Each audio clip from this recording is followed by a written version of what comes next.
Yigit sevgan qiziga agar tunda uyg'onib qolsang, menga qo'ng'iroq qil dedi.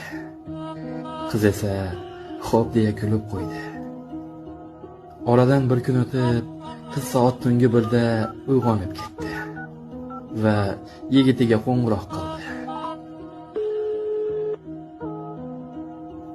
Yigit esa qo'ng'iroqni eshitmay uxlab yotardi. Oradan bir soat o'tib, yigit ham uyg'onib ketdi. Telefoniga qarasa, sevgan qizi 1 soat oldin qo'ng'iroq qilgan edi.